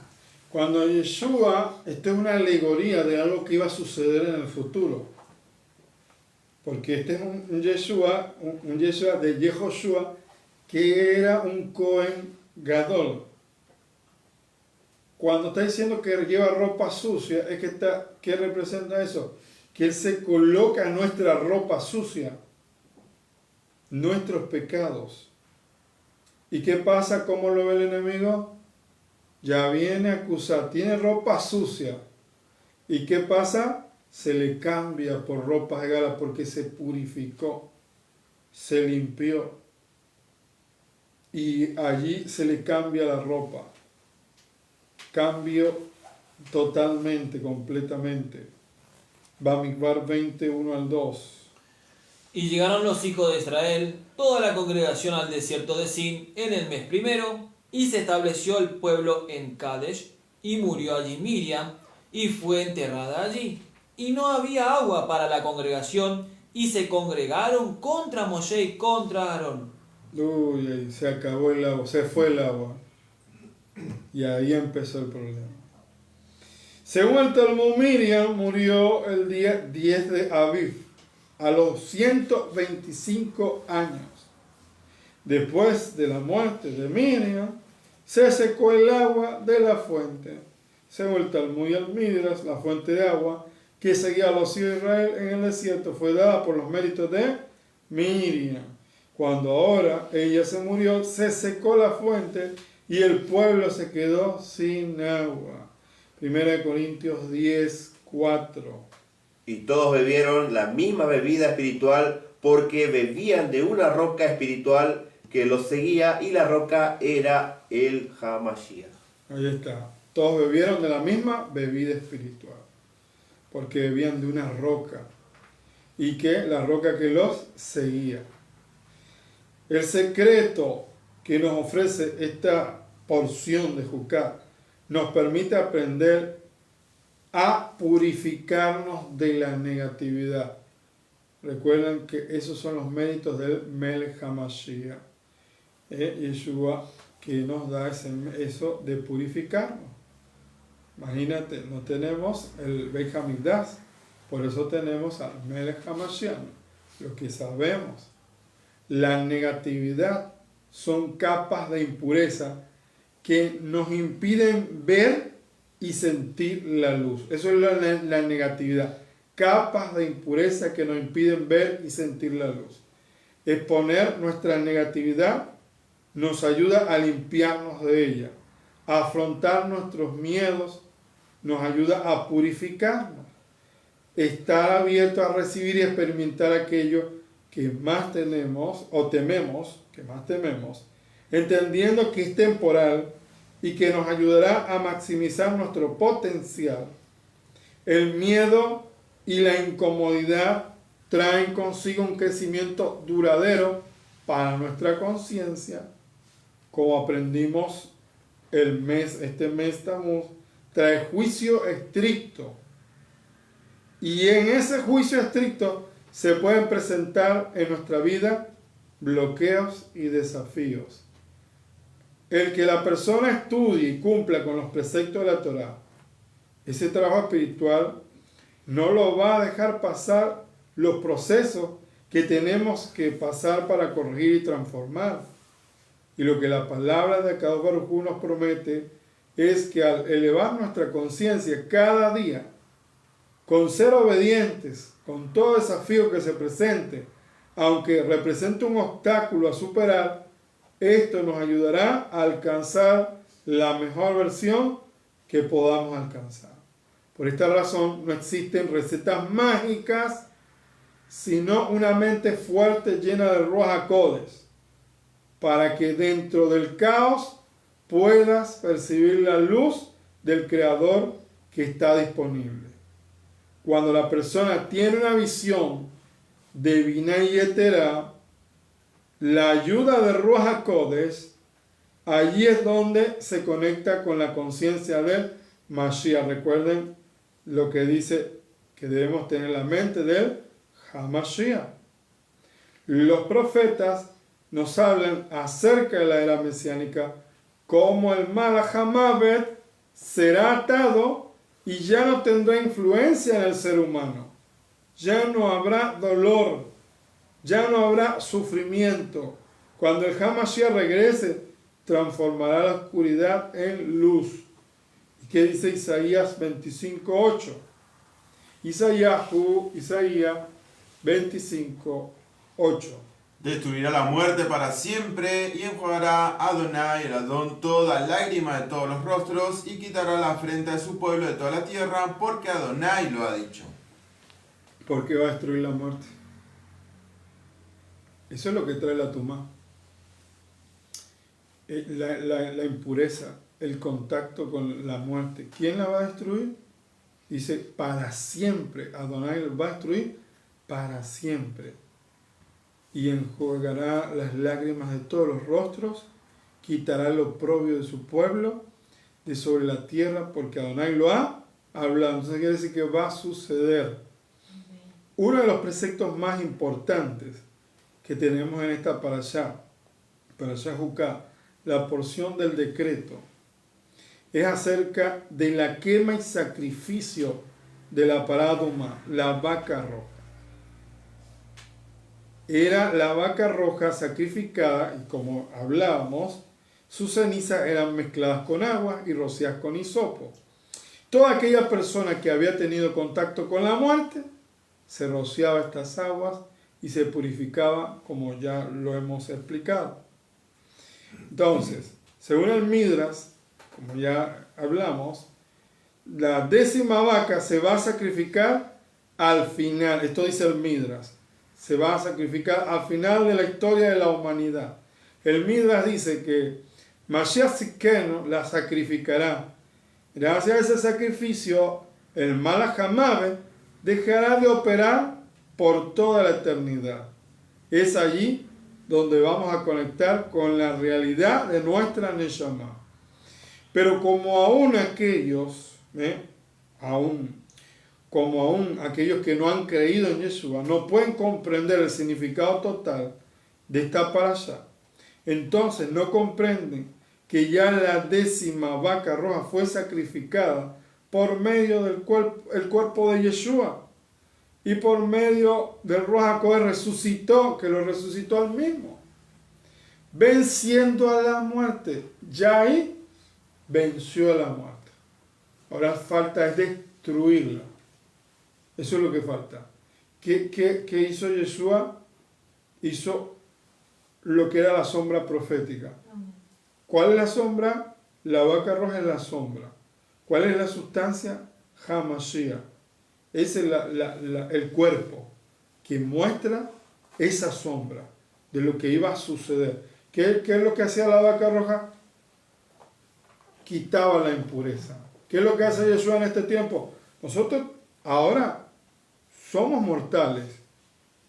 Sabemos que en algún momento partimos de esta tierra, pero tenemos una esperanza. ¿Cuál es la esperanza? Que tenemos a Yeshua, que es la primicia, que venció la muerte. Y entonces que sabemos que por medio de esta vaca roja vamos a resucitar y al final será destruida la muerte. Así dice, lo dijo Hashem, y así va a suceder. Y tiene que ver con lo que también se leía del Cohen Gadol y Joshua. Claro. Que sus ropas viejas y sucias eran sacadas. Eran sacadas. Puestas nuevas. Entonces, aludiendo a lo que es la Neyamá. Este cuerpo no va a ser así, sino va a ser transformado. Correcto, el cuerpo va a ser transformado. Entonces necesitamos una transformación. ¿Y cuándo la vamos a tener? Cuando venga el Hamashiach. Por ahora tenemos las cenizas del Hamashiach que representa la vaca roja. ¿Ven? Porque hay una oración en el Birkat Shlomo, en el Sidur de rezo, que dice, por las cenizas de Yizkar. Imagínate cuánto más las cenizas de Yeshua. En la que da de Yizkar, dice, por los méritos de las cenizas de Yizkar, dice. Oye, ¿cuánto más las de Yeshua? Amén. ¿Cuánto más? Si uno se agarra a ese mérito, el que descubre que de ese mérito hay purificación de pecado, de limpieza interna, entonces se rocía en este momento con ese sacrificio perfecto. ¿Por qué usted cree que una persona cambia y es transformada? Es necesario que pasen los tiempos que fueron profetizados hasta que el número de los hermanos sea completado.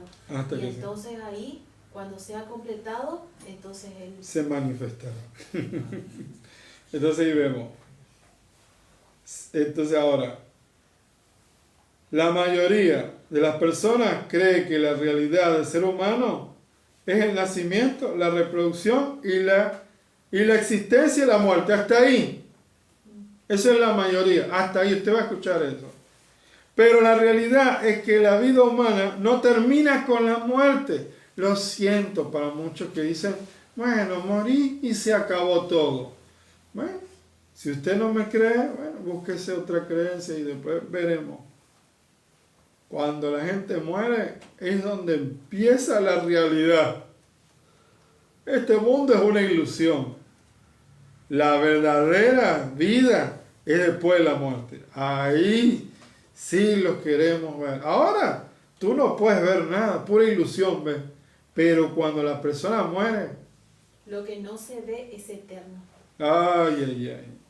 Ahí es donde empieza la gente que, no, bueno, yo me voy de este mundo y se acabó.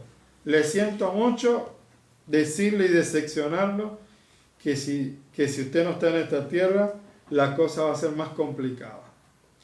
Va a preferir estar y arrepentirse que morirse sin arrepentirse y purificarse. Entonces, para todos nosotros eso va. Para todos nosotros. Pero la gente común piensa hasta ahí. La realidad es que no termina con la muerte. La muerte es una antesala para conectar con la vida eterna.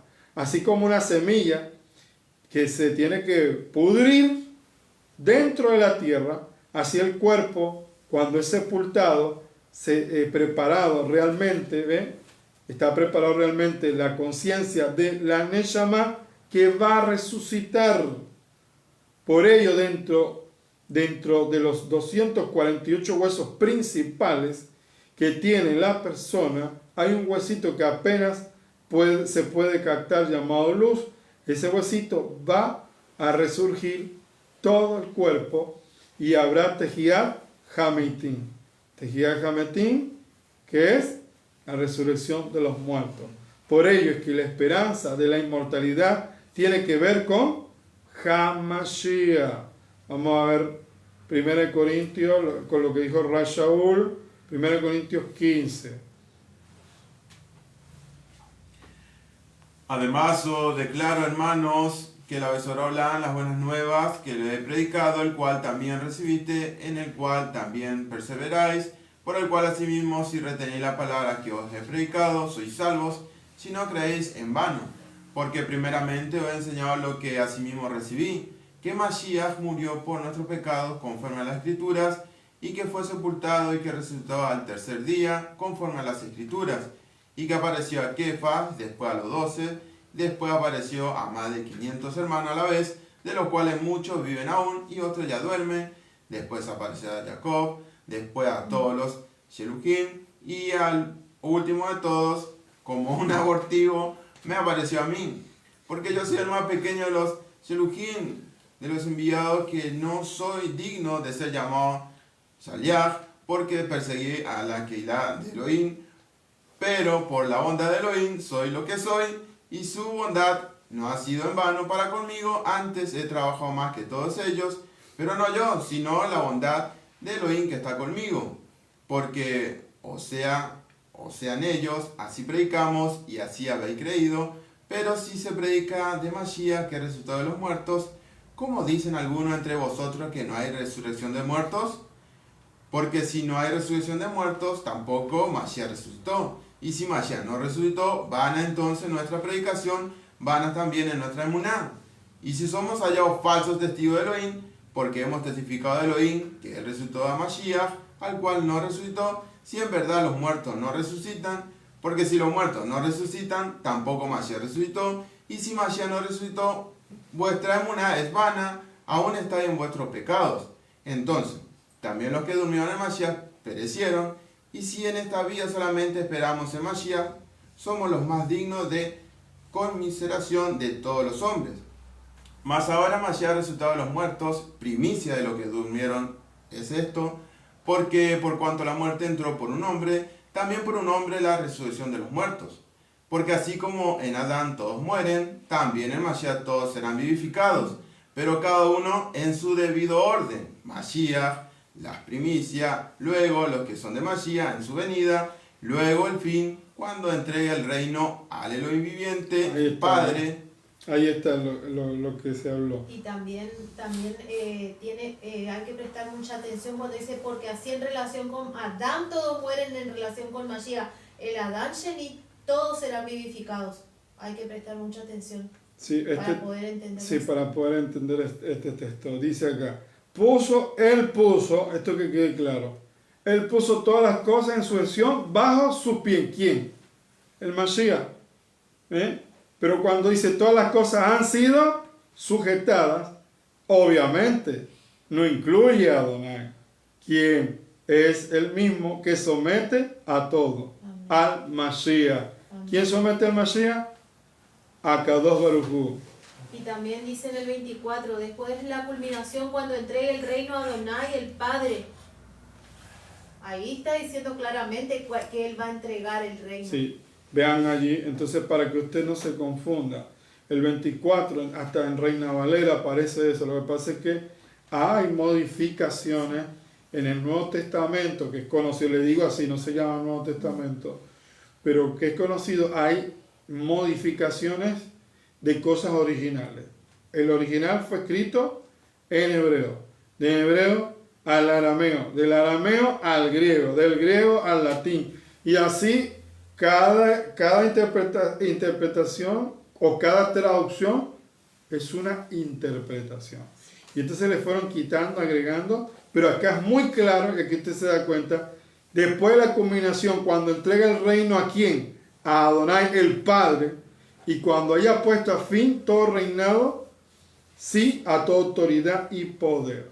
Entonces, vemos ahí, él dice, él tiene que reinar hasta que haya puesto todos sus enemigos bajo sus pies. El último enemigo será que destruido ahí, dice, la muerte. Y él puso todas las cosas en sujeción a sus pies. Hasta el Mashiach está sujeto a Kadosh Baruj Hu. Cuando todas las cosas estén sujetas al Hijo, entonces él se someterá a sí mismo ¿a quién? A Hashem. El Hamashiach se somete ¿a quién? A Hashem, Adonai, quien sometió a todo a él, para que así sea uno, y sean todos en él. Si fuera de otra manera, ¿qué alcanzarán los que se sumergen por los muertos? Si los muertos no son realmente resucitados. Porque, ¿por qué se sumerge la gente por ellos? Aquí está hablando de los que se purifican por hacer contacto con muertos. No que se están bautizando por los muertos. Eso es lo que no entiendo. Sí, porque hay una persona que dice, no, mira, acá se sumergen por los muertos. No, se sumergen porque tocaron un muerto. No que se están bautizando para que se salga un muerto y saquen del infierno. Con muchos inventos. Sí. Ay, no, yo me estoy bautizando para rescatar a alguien del infierno.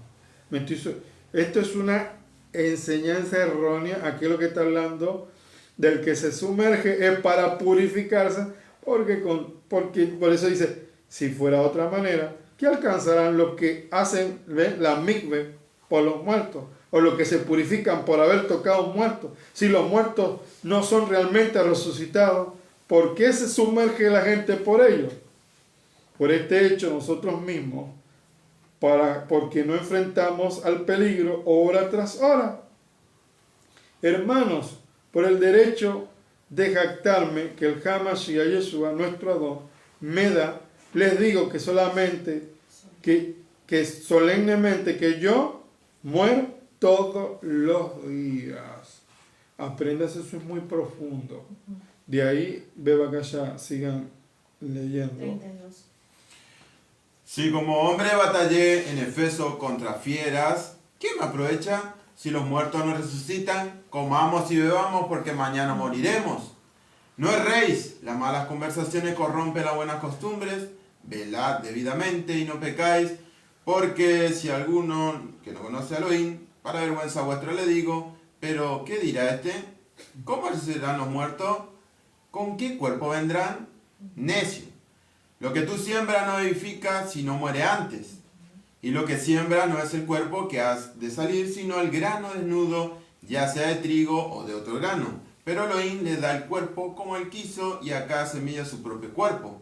No toda carne es la misma carne, sino una carne es la de los hombres, y otra carne de las bestias, y otra de los peces, y otra de las aves. Y hay cuerpos celestiales y cuerpos terrenales. Pero una es el esplendor de los celestiales y otra es el esplendor de los terrenales.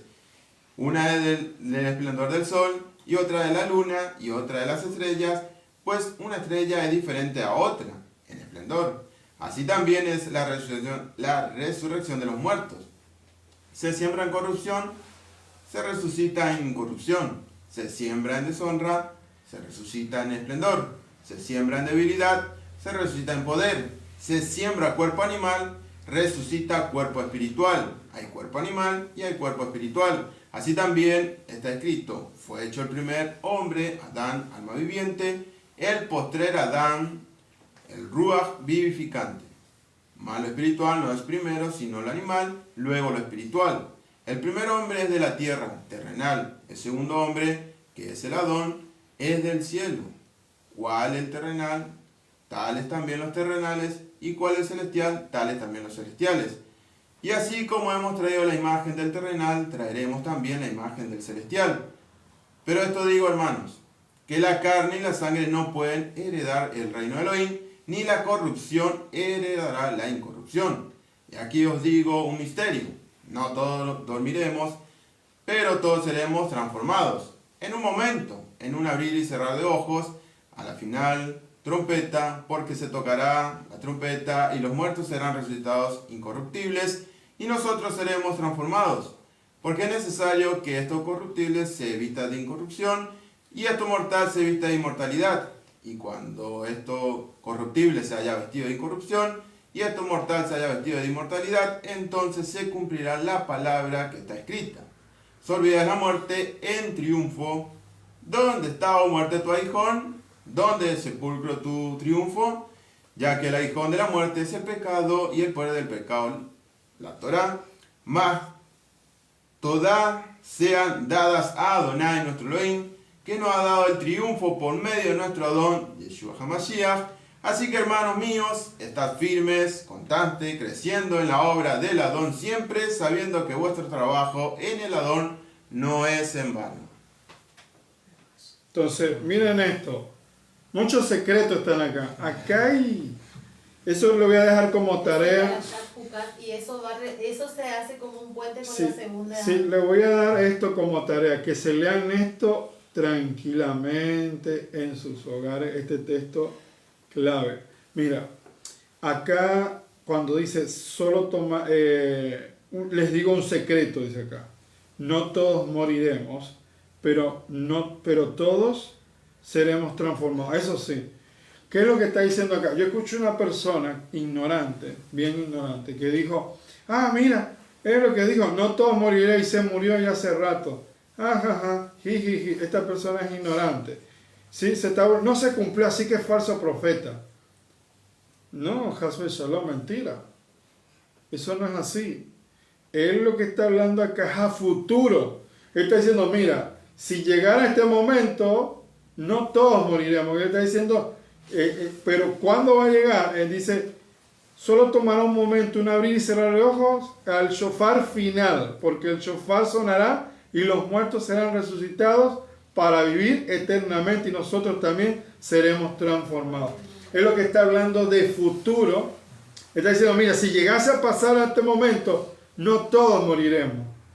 Les voy a dar un secreto, que cuando venga el HaMashiach, no todos se van a morir. Va a quedar unas personas que mueren y otros que están vivos. Los que están vivos son transformados. Y los que están muertos son resucitados. Eso es lo que él estaba hablando. Pero escuché una persona, pero súper ignorante, que estaba malinterpretando. Mira, ve, no se cumplió.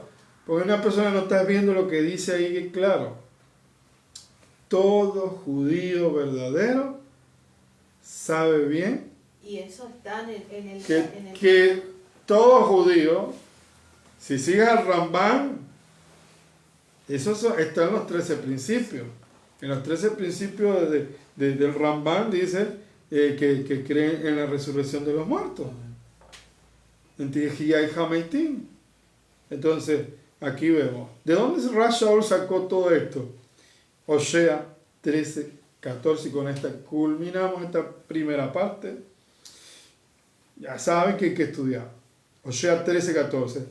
De la mano del sepulcro los redimiré. Mira lo que dice, que acá está la resurrección. De la mano del sepulcro los redimiré. De la muerte los libraré. Oh muerte, yo seré tu muerte y seré tu destrucción. Oh Sheol, la compasión será escondida de mi vista. Ahí está.